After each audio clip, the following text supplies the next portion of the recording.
Histoire de Mélania. J'avais 35 ans, j'étais divorcée, le cœur à la fois agité et brisé, et je vivais dans une maison tranquille de banlieue avec mon fils unique, Musa. Ma vie n'avait pas tourné comme je l'avais rêvé quand j'étais petite. Je me suis mariée à 19 ans, pleine d'espoir, à un homme que je croyais être mon éternel. Nous avons eu Musa 1 an plus tard, et j'ai investi tout mon amour dans mon rôle de mère. Mais le mariage s'est effondré à 25 ans, il y a 10 ans maintenant, brisé par les mensonges, les nuits blanches et un mari qui se souciait plus de sa liberté que de sa famille. Le divorce m'a laissé meurtrie, mais j'ai reconstruit ma vie pour Musa. Il était mon roc, mon but et maintenant, à 18 ans, c'était un jeune homme grand, gentil et mûr, prêt à partir à l'université dans quelques mois. Mes instincts de mère ne me suffisaient plus. Je me sentais seule. Le silence de la maison la nuit pesait sur moi, un silence pesant qui murmurait des occasions manquées et des désirs inassouvis. J'avais soif de connexion, de contact masculin, d'une étincelle pour égayer la routine monotone de mes journées, travailler à la boulangerie dont je suis propriétaire, dîner avec Musa, puis des heures seules avec un verre de vin et un livre. J'avais essayé de sortir avec des hommes, mais ceux de mon âge me semblaient fades, accablés par leurs bagages ou trop ancrés dans leurs habitudes.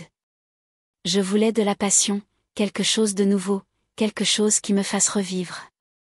C'est là qu'est entré en scène Josh, le meilleur ami de Musa depuis le collège. Je le connaissais depuis des années, l'ayant vu grandir, passant d'un gamin maigre et maladroit à un beau jeune homme confiant. À 19 ans, Josh était tout ce que je n'aurais jamais imaginé remarquer.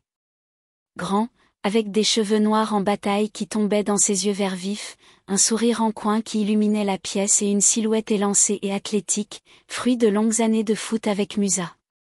Il était toujours là, s'installant sur notre canapé après leur partie de jeux vidéo nocturne, plaisantant avec moi dans la cuisine pendant que je leur préparais des encas. « Merci, Mélania, tu es la meilleure », disait-il avec un sourire enfantin, mais électrique. J'avais toujours ri de ça, le considérant comme un simple enfant, jusqu'à ce que quelque chose change. Un début innocent. Tout a commencé de façon assez innocente. Un après-midi de printemps 2025, Musa et Josh sont rentrés d'un match de foot, en sueur et riant, jetant leurs affaires devant la porte. J'étais dans la cuisine, pétrissant la pâte pour une fournée de roulés à la cannelle, mon tablier saupoudré de farine. « Maman, on crève de faim !» cria Musa en se laissant tomber sur une chaise. Josh s'appuya contre le comptoir, plus près que d'habitude. Son t-shirt collé à sa poitrine, son odeur un mélange d'herbe, de sueur et de quelque chose de légèrement épicé emplissait l'air. « Ça sent bon ici, Mélania, dit-il à voix basse, son regard croisant le mien une seconde de trop. Mes mains s'arrêtèrent sur la pâte, mon cœur faisant un étrange petit bond. Je l'écartai en souriant. « Les gars, rangez, et je vous apporte à manger. » Mais ce moment perdura. Je me surpris à l'observer davantage après cela, ses mouvements, son rire qui résonnait dans la maison, son regard parfois arrimé au mien avec une intensité silencieuse que je ne parvenais pas à définir. Je me disais que c'était ridicule. C'était le meilleur ami de Musa, à peine sorti du lycée, un gamin avec toute la vie devant lui. J'étais une femme adulte, une mère, avec des rides autour des yeux et un passé chargé d'enseignements. Pourtant, sa pensée commençait à s'immiscer dans mes nuits paisibles, me tentant, suscitant une chaleur que je n'avais pas ressentie depuis des années. Une tension croissante. Les semaines passèrent, et la tension monta. Un soir, Musa avait un service tardif à la pizzeria où il travaillait, laissant Josh l'attendre chez nous. J'étais dans le salon, en train de feuilleter un magazine, quand Josh s'est affalé sur le canapé en face de moi, ses longues jambes allongées, les mains derrière la tête. « Ça va, Mélania ?» demanda-t-il d'un ton décontracté, mais le regard perçant, comme s'il me perçait à jour. Je refermai le magazine à tâtons. « Ouais, juste en train de me détendre. »« Et toi ?» Il haussa les épaules, son sourire en coin tirant sur ses lèvres. « Tu as l'air différente ces derniers temps. » Silencieuse. « Je ne sais pas, c'est juste que je te remarque, je suppose. » Mon souffle s'arrêta. Me remarquer ? Qu'est-ce que ça voulait dire ? Je ris nerveusement, repoussant mes cheveux derrière mon oreille. Eh bien, je suis juste une mère ennuyeuse, pas vrai? Son regard ne vacilla pas, tu n'es pas ennuyeuse. Tu es, je ne sais pas, réelle, belle. Le mot flotta dans l'air, audacieux et dangereux. Mes joues me brûlaient, et je restais là, marmonnant quelque chose à propos de vérifier le linge, le cœur battant la chamade tandis que je m'enfuyais au sous-sol. Belle. Personne ne m'avait appelée comme ça depuis des années. Je me tenais près de la machine à laver, les mains tremblantes, essayant de repousser ce sentiment. Il avait 19 ans, le meilleur ami de mon fils. C'était mal, fou même. Mais ce soir-là, allongé dans mon lit, je ne pouvais m'empêcher d'imaginer ses mains, son sourire, la façon dont sa voix s'était adoucie. La tentation était un feu léger au début, mais grandissant, consumant mon bon sens. L'été et la tentation. L'été arriva, chaud et paresseux, et Musa et Josh passèrent plus de temps à la maison, nageant dans la piscine du jardin, écoutant de la musique à fond, jouant au foot.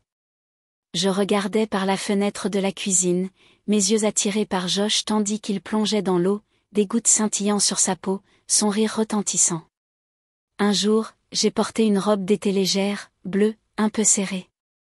Je me sentais audacieuse en leur apportant de la limonade. Merci, maman, dit Musa en attrapant un verre. Les doigts de Josh effleurèrent les miens tandis qu'il prenait le sien, son contact persistant, ses yeux me parcourant. Tu es superbe aujourd'hui, Mélania, dit-il si doucement que Musa, déjà replongée dans la piscine, ne l'entendit pas. Mon estomac se retourna, un mélange de culpabilité et d'excitation. Merci, murmurai-je en me précipitant à l'intérieur, le pouls battant la chamade. La frontière entre le bien et le mal s'est estompée. J'ai commencé à trouver des excuses pour être près de lui, lui demander de m'aider à porter les courses, lui proposer de préparer ses biscuits préférés. Il s'attardait, discutant de la fac, de ses rêves, de sa vie, et je l'écoutais, captivé par son énergie, sa jeunesse.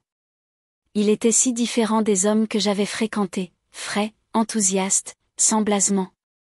Et je le voyais aussi dans ses yeux, une étincelle, une curiosité. Je me disais que je l'imaginais, mais au fond, je savais que ce n'était pas le cas. Le tournant. Le tournant est survenu par une chaude soirée de juillet. Musa était de nouveau au travail, et un orage se préparait. Des nuages noirs s'amoncelaient, le tonnerre grondait au loin. Josh est arrivé, trempé par une averse soudaine, son t-shirt collé à lui, les cheveux ruisselants. Musa n'est pas encore rentré, dis-je en lui tendant une serviette.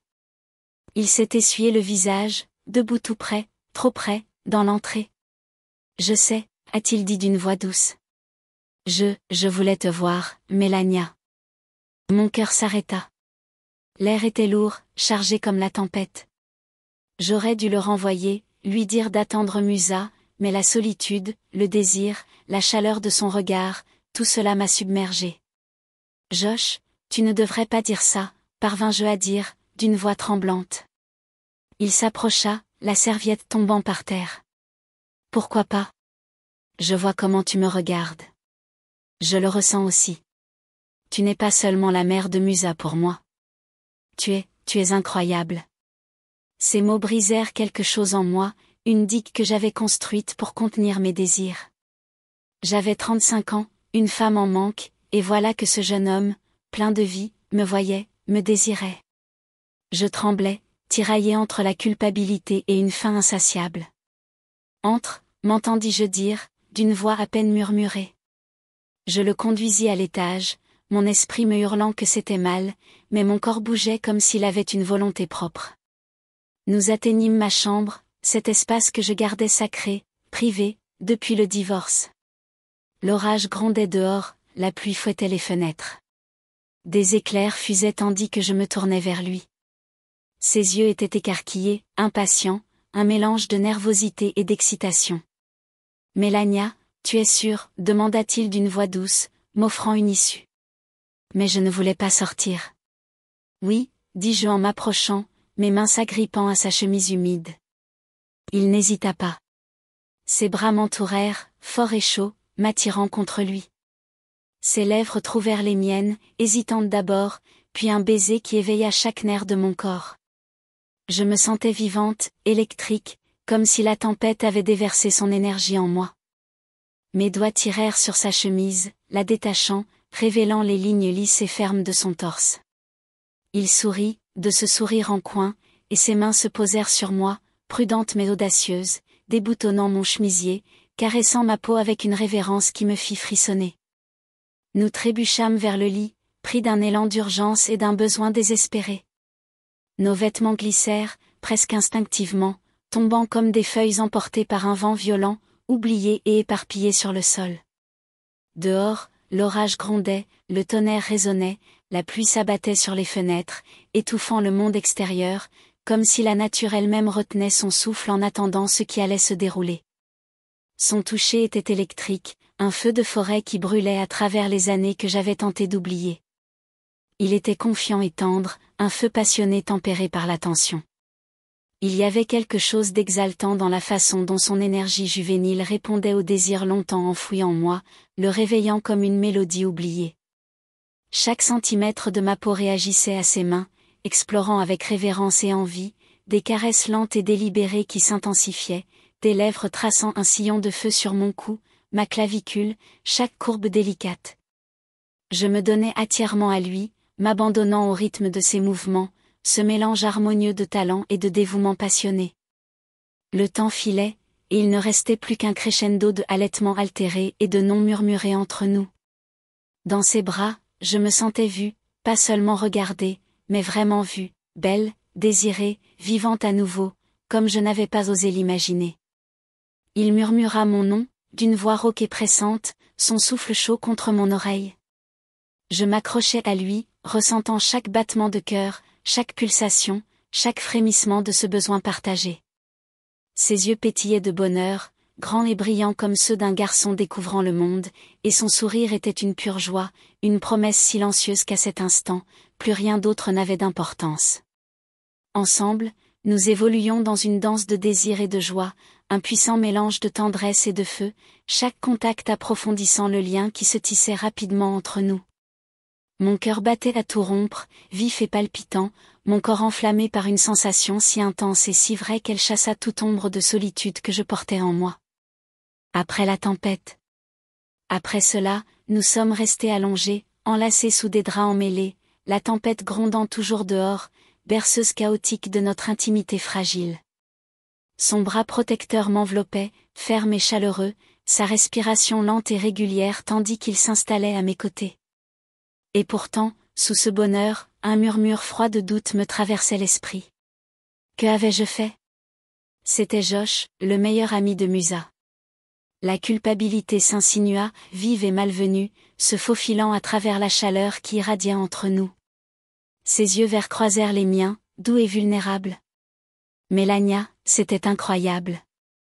J'en avais envie depuis si longtemps, dit-il doucement, la voix chargée d'émotion. J'avalai ma salive avec difficulté, tendant la main pour toucher le bord rugueux de sa joue, traçant le contour de sa mâchoire comme pour mémoriser un secret. Moi aussi, murmurai-je, d'une voix à peine audible, fragile d'honnêteté. Mais Josh, c'est compliqué. Il me serra la main, le regard fixe et sûr. Je sais, dit-il. Musa, ta vie, notre amitié. Je ne veux rien gâcher, mais je ne peux pas faire semblant de ne pas ressentir ça. Plus maintenant. J'acquiesçai, mes pensées se transformant en une véritable tempête. J'étais tombée amoureuse, durement et rapidement, de ce jeune homme qui avait réveillé une part de moi que je croyais perdue à jamais. Et avec ce réveil vint un raz-de-marée de questions, de doutes et de possibilités qui menaçaient de tout bouleverser, mon cœur, mes choix, mon avenir. Les moments volaient.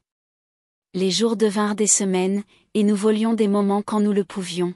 Un contact rapide dans la cuisine quand Musa ne regardait pas, une rencontre secrète quand il était au travail. À chaque fois, l'excitation était enivrante, l'énergie et la passion de Josh me vivifiant. Je me surprenais à sourire à la boulangerie, à rêver de son rire, de ses mains, de la façon dont il me faisait me sentir à nouveau femme, pas seulement maman. Mais la culpabilité me rongeait. Musa était mon monde, et cela pouvait lui briser le cœur. Quel genre de mère étais-je, à risquer la confiance de mon fils pour mes propres désirs? Un soir, Josh est venu pendant que Musa était au cinéma avec des amis. Nous étions assis sur le canapé, proches l'un de l'autre, sa main dans la mienne, la télévision bourdonnant doucement en arrière-plan. « Mélania, je suis en train de craquer pour toi, » dit-il, d'une voix sincère. « Je sais que c'est fou, mais je ne peux pas m'en empêcher. Tu es intelligente, drôle, belle. L'âge m'est égal. » Mon cœur se serra, mais la peur m'envahit. « Josh, je le ressens aussi, » dis-je, les larmes aux yeux. « Je suis tombée amoureuse de toi, et ça m'a changée. Je me sens vivante, mais... Musa. S'il l'apprenait, il me détesterait. Il nous détesterait. » Josh me serra la main. « On trouvera une solution. Je ne lui ferai jamais de mal, mais je ne peux pas te laisser partir non plus. » Je voulais le croire, m'accrocher à ce bonheur, mais le doute me rongeait. J'étais une mère avant tout, toujours. Pourtant, l'idée de perdre Josh, cette étincelle, cette joie, me déchirait.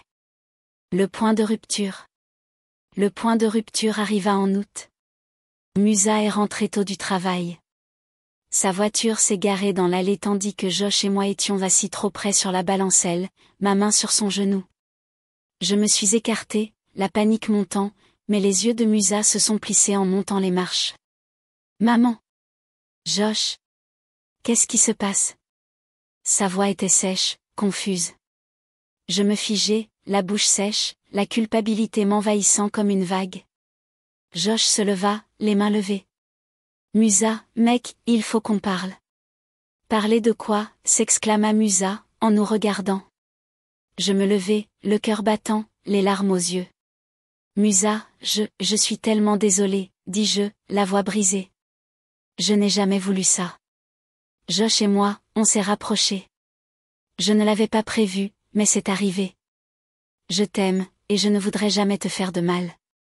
Son visage se tordit, choc, colère, trahison. Mon meilleur ami. Maman, comment as-tu pu? Il se tourna vers Josh, les poings serrés. Tu es censé être mon frère, mec. Et tu es quoi, avec ma mère? Josh s'avança, la voix ferme. Musa, je tiens à elle. C'est vrai. Je suis désolée, mais je ne peux pas mentir sur ce que je ressens. Musa entra en trombe et claqua la porte. Je m'effondrai sur la balancelle, sanglotant, le poids de mes choix m'écrasant. Josh s'assit à côté de moi, la main dans le dos. On va s'en sortir, Mélania, murmura-t-il. Mais je n'en étais pas sûre. J'étais tombée amoureuse du meilleur ami de mon fils, et ça avait bouleversé mon monde. Les conséquences. Les jours passaient, et Musa me parlait à peine. Il partait tôt, rentrait tard, son regard froid lorsqu'il croisait le mien. Je me sentais comme la pire des mères, déchirée entre mon amour pour mon fils et les sentiments que je ne pouvais pas me défaire pour Josh. J'ai essayé de lui parler, de lui laisser des mots, de lui préparer ses plats préférés, mais il m'ignorait. « Musa, s'il te plaît », le suppliai-je un soir, en le surprenant dans la cuisine. « J'ai tout gâché. Je sais que c'est dur, mais je t'aime. Tu es tout pour moi. » Il m'a regardé, la douleur dans les yeux. « Tu l'as choisi plutôt que moi, maman. Comment te faire confiance maintenant ?» Ces mots m'ont profondément blessée, et je me suis endormie en pleurant, me demandant si j'avais perdu mon fils à jamais. Josh était mon ancre dans une tempête que je n'avais jamais vue venir. Chaque jour, ses messages illuminaient mon téléphone, de simples mots d'encouragement, de petits rappels que je n'étais pas seule. Quand le monde me paraissait insupportablement lourd, il me trouvait, se glissant dans ma vie comme une brise douce et constante. Nous nous rencontrions en secret, cachés dans un coin de parc tranquille, à l'ombre d'arbres centenaires, ou dans le doux bourdonnement d'un café presque vide, où le tintement des tasses et le murmure des conversations devenaient notre bande-son intime. « Je déteste te voir souffrir », murmurait-il, d'une voix douce mais inébranlable, en prenant ma main dans la sienne. Son contact était chaleureux, apaisant, une bouée de sauvetage qui calmait les tremblements en moi. J'étais tombée durement, plus profondément que je ne l'aurais jamais imaginé, et je savais que lui aussi. Mais le prix était énorme, comme une corde raide tendue au-dessus d'un gouffre béant de peur et d'incertitude. Chaque jour, je luttais avec l'idée d'en finir, me disant que c'était la bonne chose à faire, la plus sûre. Pourtant, chaque fois que je plongeais mon regard dans celui de Josh, ses yeux clairs et sincères, emplis de tendresse et de vérité, ou que je sentais ses doigts effleurer ma peau, le nœud dans ma poitrine se desserrait. Je ne pouvais plus lâcher prise. Il m'avait redonné vie alors que je croyais tout perdu. Il me faisait rire avec une insouciance insouciante, me faisait rêver à nouveau, comme si l'espoir attendait tranquillement sous la poussière d'une vieille douleur. Une lueur d'espoir. Des semaines plus tard, la conversation que je redoutais eut lieu. Musa, mon fils, m'assit avec un sérieux que je ne lui avais jamais vu auparavant. Son visage était tiré, l'épuisement obscurcissait ses yeux, sa voix plus basse que d'habitude. Maman, dit-il lentement, comme si choisir ses mots était une bataille. J'ai beaucoup réfléchi. Je déteste ça. Je déteste que ce soit Josh. Mais je vois que tu es différente. Plus heureuse, peut-être. Je ne comprends pas, et je ne sais pas si je le comprendrai un jour, mais tu es toujours ma mère. J'ai juste besoin de temps. Les larmes coulèrent abondamment tandis que je le serrais contre moi, sentant un mélange fragile de soulagement et de douleur gonfler en moi. Je t'aime, Musa, murmurai-je. Et j'attendrai aussi longtemps que tu en auras besoin. Ce moment était brut, un pont au-dessus d'un gouffre de peur, chargé mais porteur d'espoir. Ce n'était pas parfait, loin de là. L'amitié entre Musa et Josh était tendue et fragile, marquée par des conversations brèves et saccadées et des silences gênés. Mais petit à petit, Musa commença à s'adoucir, un petit hochement de tête par-ci, un bref sourire par-là, de minuscules signes qui murmuraient l'acceptation. Je me suis accrochée à ces moments comme à de précieux trésors, incertaine que l'acceptation totale viendrait un jour, mais refusant de perdre espoir. Josh et moi avancions prudemment, mais avec une honnêteté qui semblait nouvelle et puissante. Nous passions nos soirées sur ma véranda, le ciel tel un canevas de lumière déclinante, à parler de tout et de rien, de nos rêves, de nos peurs, des anecdotes de la journée. Nous rions ensemble, le son léger et libre, et nous échangions des baisers discrets quand le monde ne nous regardait pas. Il était jeune, certes, mais son cœur était large et profond. Son affection pour moi, d'une sincérité indéniable. Craquer pour le meilleur ami de mon fils a tout changé. Cela a transformé ma vision de moi-même, non seulement celle d'une mère accablée d'inquiétude et de regrets, mais aussi celle d'une femme courageuse, capable d'amour et de renouveau. J'avais encore des défauts, toujours un peu désordonnés, mais plus entière que je ne l'avais été depuis des années, vivante d'une manière dont j'avais oublié l'existence.